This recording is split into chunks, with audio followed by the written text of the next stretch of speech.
Hello and welcome to the Blood Reds Transfer Daily. I'm joined by my fellow Liverpool.com writer, Emmet Gates. And to start off with, we're going to talk a little bit about Roberto Firmino, who has 1 year left on his contract. And there's some reports in Italy suggesting Juventus could be interested. Do you think Liverpool would be open to sending him, considering the fact that he has 1 year left on his contract? Yeah, I mean, it's a tricky one in the sense that, as you say, he's got 1 year left. So it's either you sell him this summer or you extend his deal. You can't let him, a player of Firmino's quality, even though he's 30 now and he really didn't play towards the back end of last season that much. You still can't let him go for free. So it's either one of the two options. You either sell him this summer or renew his contract for another couple of years, probably maybe an extension to 2025, say, or 2026. But yeah, I think Liverpool do need to sort out Firmino's future sooner rather than later because all of the focus is still on Mohamed Salah's situation. But everyone kind of forgets about Firmino.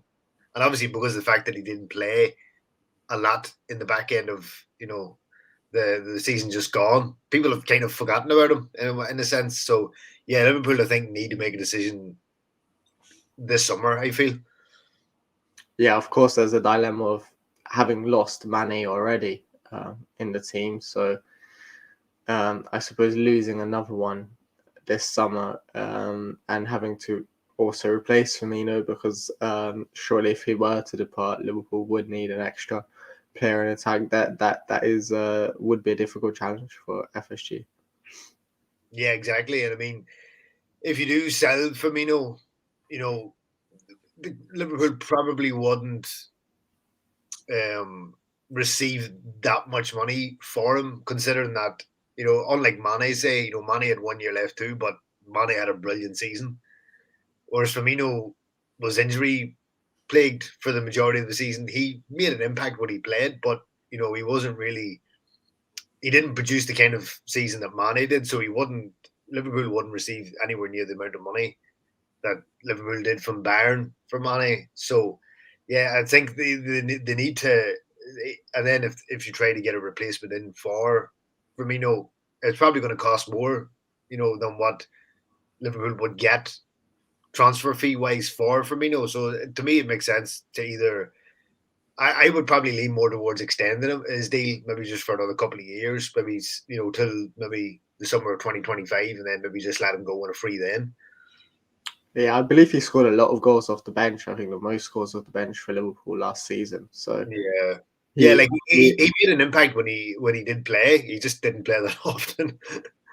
yeah, so that kind of shows he could be a backup sort of player for Liverpool, even heading into the future, and someone who can come off the bench and has that little bit of experience, maybe a bit Yeah. like Origi, I guess, and Minamino were You never just thought you would say a that. slightly better version. Yeah, I mean that could be his role. It'll morph in the next couple of years. Maybe just an impact someone who comes on for the last 20, 25 minutes of games, and he can still make a big impact. And then maybe you play him, in lesser games, say maybe from the start. So I mean, yeah, that could be his role over the next couple of years. At the same time, he's quite versatile as well. He's played in midfield before for Liverpool. I remember him playing as a holding midfielder and even as a right back once. So he can play in plenty of positions as well, which I think could be another reason for extending, because he is not just someone who will play in the number 9 position. Of course, now that Nunes has come in, there could be a change in system to a 4-2-3-1 where Firmino would be suited to even the number 10 role. Yeah, I think I've written about this before on Liverpool.com. I think that if Jurgen Klopp was to switch formations and go for a 4-2-3-1, I think it would actually benefit a lot of the attackers because a lot of them can interchange positions. And Firmino, obviously, we've seen him over the years play as almost like a false nine through the middle, but he could actually play in an old school number 10 role. He could be that central attacker in the three behind Nunez. So, it could breathe a whole new lease of life in his Liverpool career if Klopp was to go down the down this path of changing formations. So he would be one of the main beneficiaries, I think. Yeah, and of course, to bring it back to transfer rumours, Juventus's interest in Firmino extends to the fact that they're also willing to let Adrien Rabiot go the other way. Liverpool, of course, need midfield additions, but do you think Rabiot is the right one, or would Liverpool be tempted by his services and letting Firmino go the other way? Absolutely not. I mean, I don't think like we've seen the rumors of a swap, but I don't think the swap doesn't work on either side. Like Firmino going to Juve, I think Juve, by all accounts, Max Allegri is going to gear up towards going 4-3-3 next season with Dusan Vlahovic down the middle, Angel Di Maria on one side, and Federico Chiesa on the other.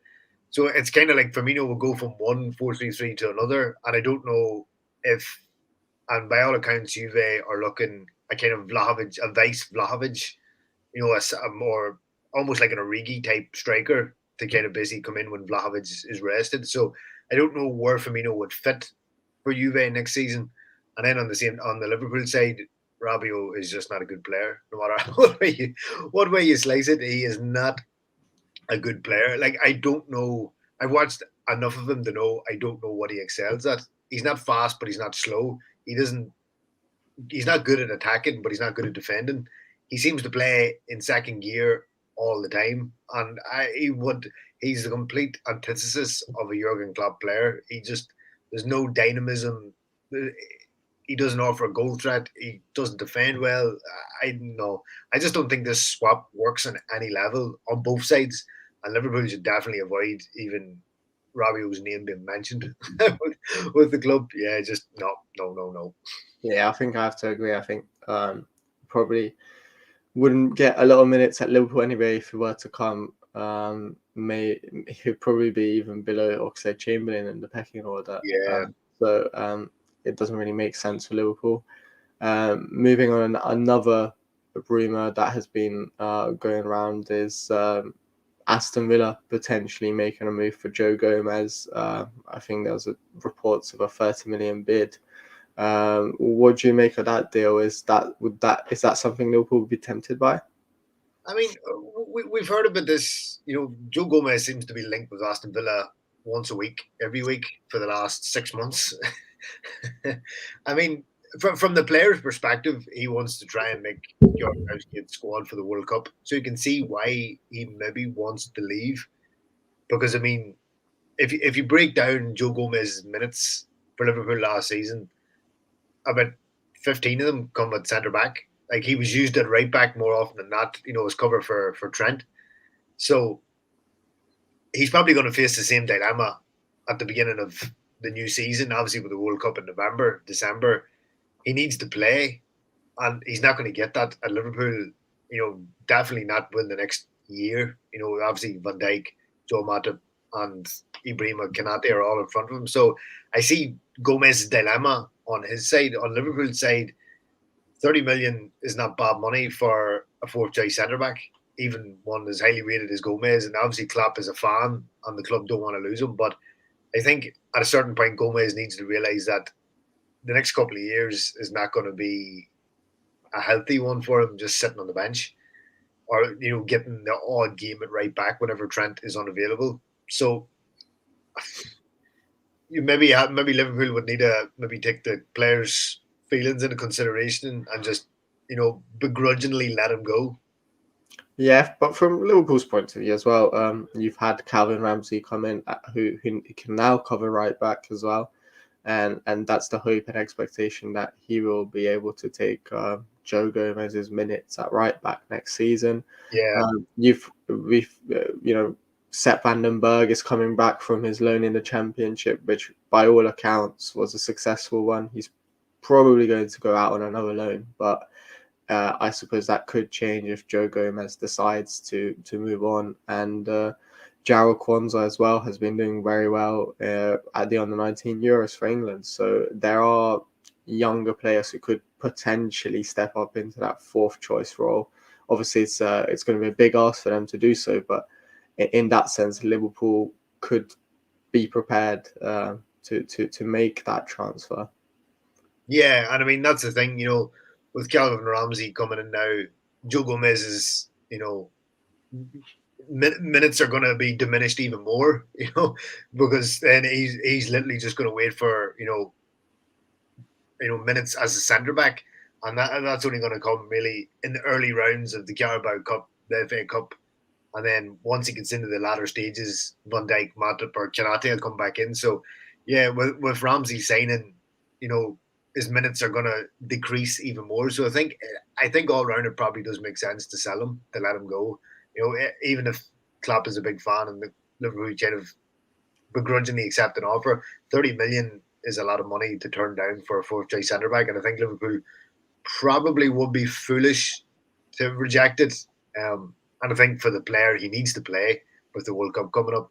He can't have another season like the last season. So yeah, I think it probably makes sense all round. Yeah, it's going to be interesting to see from now until the end of the summer. The transfer window is now officially open. There's going to be, as usual, there's going to be plenty of content going out on Blood Red today and for the rest of the week, the rest of the month, and the rest of the transfer window. So make sure to check all of that out. At Liverpool.com, we'll be covering all of it as well. Thanks, Emmet, for joining me, and thank you guys for tuning in.